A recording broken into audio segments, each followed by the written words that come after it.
This is definitely an attack. It will affect your child rearing. It will affect your education system. This is instructions for the teacher in the classroom to ask her or his students, how do people express their sexual feelings? What is abstinence? And here are some answers. Oral sex, masturbation, anal sex, massage, holding hands, touching each other's genitals, saying, I like you. And what they're doing is equating all these things. Saying, I like you is equal to anal sex. It is pornography. Men, especially on the house floor, did not want to look at. We couldn't show this on the television news, but yet we want our 4th grade children to be looking at this book. In the name of sexuality education, children are seeing obscene materials that have been ruled by Congress and by the Supreme Court impossible to show to children. An online CSE program for African youth called The World Starts With Me tells children that sexuality includes oral sex and masturbation. It then tells them it's their own choice if they want to lose their virginity. It shows children pictures of naked girls and boys in various stages of development, and then asks them to point out differences in their private parts. Parents likely will never know, as it is all done online away from home. They have elementary students as young as 9 years old. Then they teach them how to wear a condom. And they have this plastic genitalia, and they even have young girls. They're teaching them how to put a condom on a male genitalia and boys how to put a condom on a women's genitalia without the knowledge and consent of the parents. They're giving them handouts, negotiating sexual encounters with other students. For example, there are statements like this: can I take your shirt off? It makes me hot when you touch me here. Is it okay if I take my pants off? Where we in Latin America, we still have a lot of poverty. We have communities that don't have fresh water, that don't have electricity. Focus is completely shifted from basic needs. They get comprehensive sexual education without the consent of parents, taking and deconstructing the family.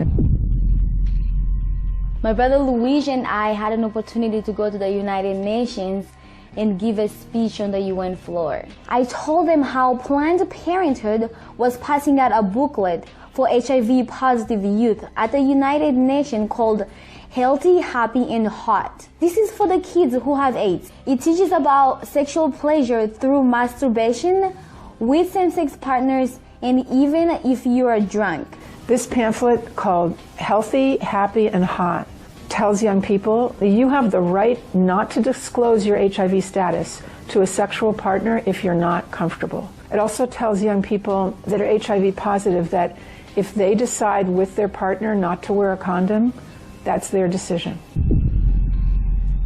The World Health Organization standards for sexuality education in Europe actually suggest that children ages 0 to 4 should be given information about masturbation and given the right to explore their gender identity. For ages 4 to 6, children should be taught about same-sex relationships and respect for different norms regarding sexuality.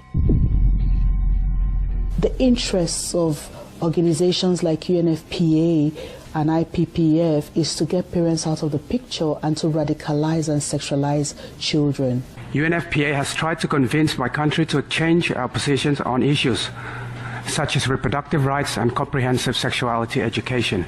Madam Chair, does the UNFPA think it can do this because Nauru is the smallest member state of the United Nations?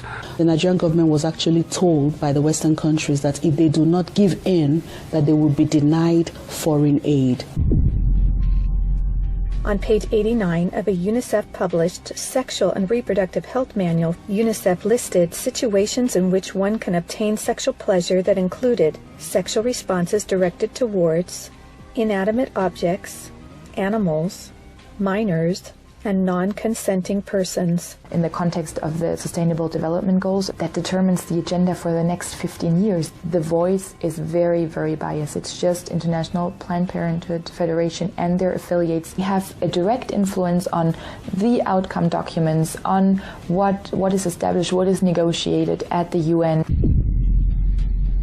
Some of the objectives of the UNESCO Sexuality Education Guidelines include teaching children at age 9 about sexual stimulation and the definition and function of orgasm, and at age 15, that both men and women can receive sexual pleasure with a partner of the same or opposite sex. The It's All One curriculum also promoted by International Planned Parenthood, reveals the multiple manipulative tactics used to indoctrinate and sexualize children through CSE.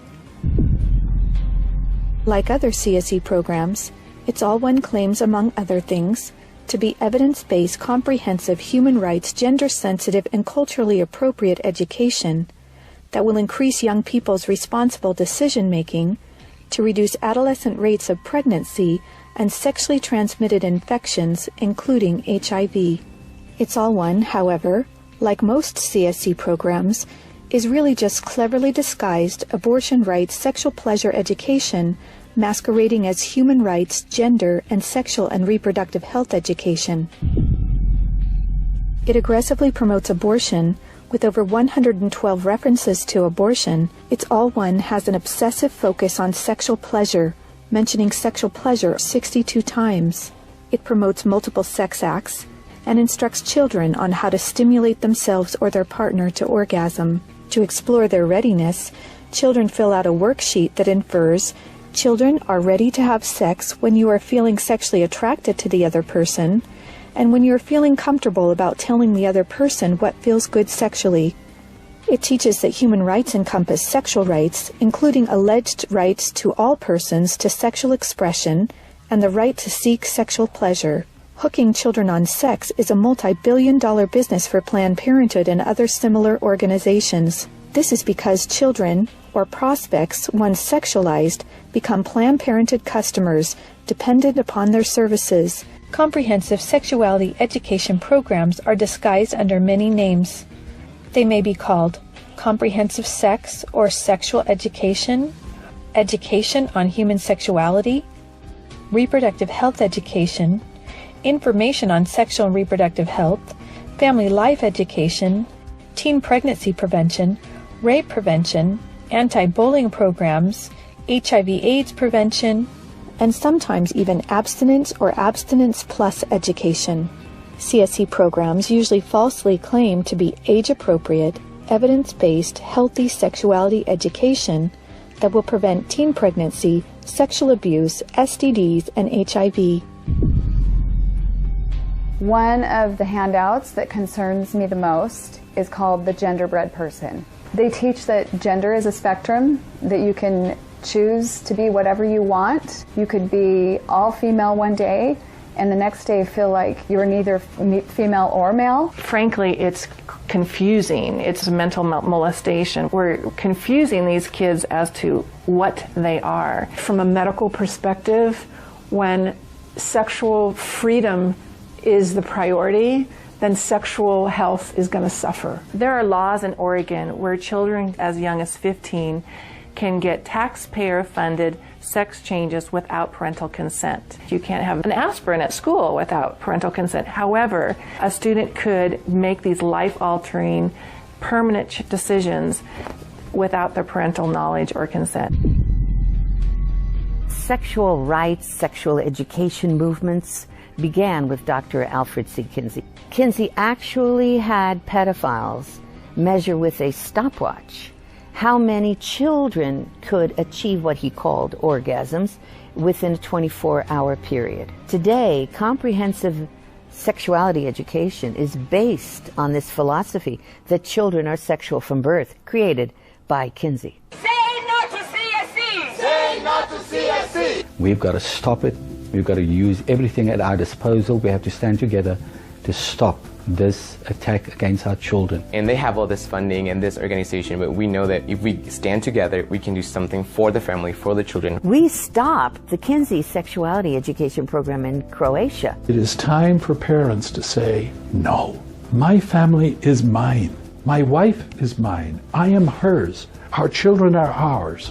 Band together and find ways to stop it from entering your country. Men have to rise up, defend their family. On matters sexual, the fathers have got to stand up. Say, you have no place talking sexuality to my children. We resist it, even with our lives, because that's what life is all about. It's happening on our watch.